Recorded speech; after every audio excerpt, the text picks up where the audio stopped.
Good morning বন্ধুরা। আজ ১৯ December শুক্রবার।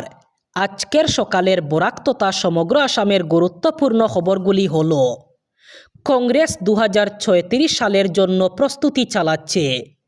কংগ্রেস ২০৩৬ সালের আগে অসমে ক্ষমতায় আসতে পারবে না। ২০২৬ এবং ২০৩১ ইতিমধ্যেই আমাকে দিয়ে দেওয়া হয়েছে। এই মন্তব্য করলেন রাজ্যের মুখ্যমন্ত্রী ডক্টর হিমন্ত বিশ্ব শর্মা। মুখ্যমন্ত্রী জানান, ২০২৬-এর বিধানসভা নির্বাচন এবং ২০৩১-এর বিধানসভা নির্বাচনে আমি জয়ী হব। ২০৩৬-এর নির্বাচনে কংগ্রেস জয়ী হতে পারে এবং ২০৩৬ সালের নির্বাচনের জন্যই প্রস্তুতি চালাচ্ছে কংগ্রেস। এদিকে কংগ্রেসের বিভিন্ন নেতা মন্ত্রীদের নিয়ে বিতর্কিত মন্তব্য করলেন এআইইউডিএফ সভাপতি মৌলানা বদরুদ্দিন আজমল। তিনি বলেন, কংগ্রেসের বড় বড় নেতা মুখ্যমন্ত্রী হিমন্ত বিশ্ব শর্মার কাছ থেকে টাকা নেন। মুখ্যমন্ত্রী হিমন্ত বিশ্ব শর্মা রাজ্যে হিটলারি শাসন চালাচ্ছেন। এক হৃদয় বিদারক ঘটনা। সুনাই হাতিকালে জমি বিবাদকে কেন্দ্র করে সংগঠিত রক্তক্ষয়ী সংঘর্ষে আহত কিশোরীর মৃত্যু ঘটল। ২ দিন মৃত্যুর সঙ্গে পাঞ্জা লড়ে অবশেষে মৃত্যুর কোলে ডলে পড়ে ১০ম শ্রেণীর ছাত্রী সাদিয়া আক্তার। বৃহস্পতিবার শিলচর মেডিকেল কলেজ ও হাসপাতালে চিকিৎসারত অবস্থায় মৃত্যু হয় তার। এই খবরে এলাকায় টানটান উত্তেজনা বিরাজ করছে। উল্লেখ্য, গত সোমবার রাতে জমি দখল নিয়ে কাছাড়ের সুনাইয়ের হাতিকাল বাজারে দুই পক্ষের মধ্যে সংঘর্ষ ঘটেছিল। এতে এক পক্ষের ২ পড়ুয়া সহ কমপক্ষে ১২ জন গুরুতর আহত হয়েছিলেন। হাতিকাল বাজারের বাসিন্দা আতাবুর রহমান আহমেদ এবং আব্দুল হেকিম পক্ষের মধ্যে জমি জবরদখল নিয়ে সংঘর্ষ বাধে।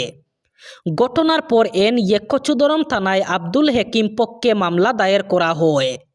এজাহার মতে আব্দুল গফুর পক্ষের জমিতে আতাবুর পক্ষের অন্তত ২০-২৫ জন পুরুষ মহিলা ধারালো অস্ত্র নিয়ে রাত ১০:৩০ নাগাদ জমি দখল করার চেষ্টা করে এবং আব্দুল হেকিম পক্ষ তাদের বাধা প্রদান করলে তুমুল সংঘর্ষ হয়।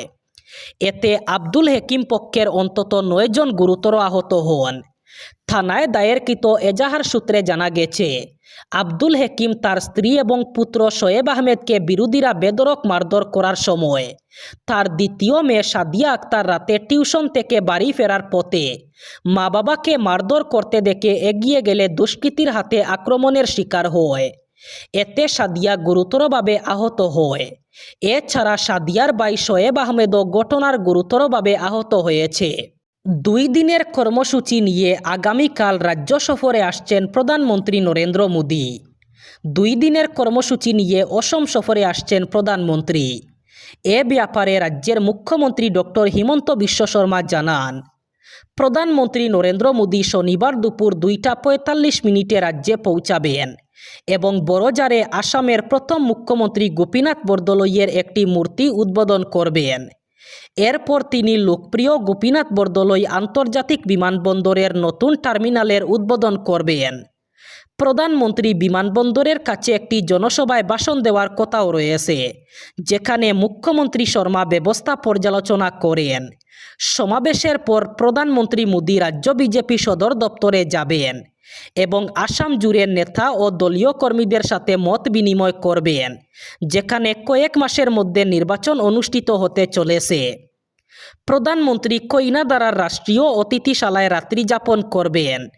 পরের দিন সকালে প্রধানমন্ত্রী ব্রহ্মপুত্র নদের একটি জাহাজে নির্বাচিত শিক্ষার্থীদের সাথে পরীক্ষা পে চর্চা অনুষ্ঠানে অংশ নেবেন। এরপর তিনি নবনির্মিত শহীদ স্মারকক্ষেত্র পরিদর্শন করবেন। এরপর ডিব্রুগড় জেলার নামরূপে ১২,০০০ কোটি টাকার অ্যামোনিয়া ইউরিয়া প্লান্টের ভিত্তিপ্রস্তর স্থাপন করবেন প্রধানমন্ত্রী। পাথারকান্দি থানাধীন আচিমগঞ্জ এলাকার নিউ আচিমগঞ্জ বাইপাস সড়কের পাশে ৩টি বাহনের সংঘর্ষে গুরুতর আহত হলেন ৫ ব্যক্তি। বৃহস্পতিবার এই দুর্ঘটনাটি সংঘটিত হয়। বোলেরো, স্করপিও এবং ডাম্পার গাড়ির মধ্যে সংঘর্ষ হয়। আহতরা ভারতমালা প্রকল্পের কর্মী বলে জানা গেছে। আহতদের উদ্ধার করে প্রথমে শ্রীভূমি জেলা সদর হাসপাতালে এবং পরে মেডিকেল কলেজ স্থানান্তর করা হয়। বেপরোয়াভাবে গাড়ি চালানোর কারণে ঘটনাটি ঘটেছে বলে প্রত্যক্ষদর্শীরা জানিয়েছেন। পুলিশ দুর্ঘটনাগ্রস্ত বাহন 3টি নিজেদের জিম্মায় নেয়। বিরোধীদের হইহট্টগোলের মধ্যেই লোকসভায় পাশ করানো হলো জিরামজি বিল। দনি বুটে বিলটি পাশ হওয়ার পরেই বৃহস্পতিবার সারাদিনের জন্য লোকসভার অধিবেশন মুলতবি করে দেন স্পিকার। তার আগে 100 দিনের কাজের প্রকল্পের নামবদল নিয়ে শাসক বিরোধী তরজায় সরগরম ছিল লোকসভা। বৃহস্পতিবার কলকাতার দনদৈন্য প্রেক্ষাগৃহে শিল্প এবং বাণিজ্য সম্মেলনে নামবদল নিয়ে সরব হন মুখ্যমন্ত্রী মমতা বন্দ্যোপাধ্যায়ও। তিনি বলেন, মনরেগা থেকেই গান্ধীর নাম বাদ দেওয়া হলো, লজ্জা হচ্ছে, জাতির জনককে ভুলে যাচ্ছি আমরা। বাণিজ্য সম্মেলন থেকেই মুখ্যমন্ত্রী জানিয়েছেন, রাজ্যের কর্মশ্রী প্রকল্পের নাম বদলে মহাত্মা গান্ধীর নামে রাখছে তার সরকার। কেন্দ্রের বিজেপি সরকারকে তুপ দেগে মুখ্যমন্ত্রীর কটাক্ষ, আপনারা গান্ধীকে সম্মান না দিলে আমরা দেব, আমরা সম্মান দিতে জানি। 100 দিনের কাজের প্রকল্প নিয়ে নতুন আইন আনতে চাইছে কেন্দ্র। সেই লক্ষ্যে গত মঙ্গলবার লোকসভায় পেশ করা হয় বিকশিত ভারত গ্যারেন্টি ফর রোজগার অ্যান্ড জীবিকা মিশন, সংক্ষেপে জিরামজি। এতদিন গ্রামীণ কর্মসংস্থানের এই প্রকল্পের নাম ছিল Mahatma Gandhi national rural employment guarantee act 2005, সংক্ষেপে মনরেগা। প্রস্তাবিত বিলে গান্ধীর নাম না থাকায় প্রতিবাদে সরব হয়েছে বিরোধী দলগুলি। প্রস্তাবিত বিলে বছরে 100 দিনের পরিবর্তে 125 দিন কাজ দেওয়ার কথা বলা হলেও প্রকল্পের 40% ব্যয়ভার বহন করতে হবে রাজ্যগুলিকে। এই বিষয়টি নিয়েও আপত্তি জানিয়েছেন বিরোধী সাংসদরা। আগামী 30 ডিসেম্বর অন্তিম তারিখ।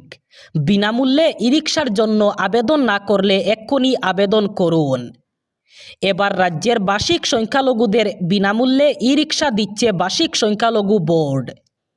ইতিমধ্যে চলছে আবেদন প্রক্রিয়া। আবেদন চলবে আগামী 30 ডিসেম্বর পর্যন্ত।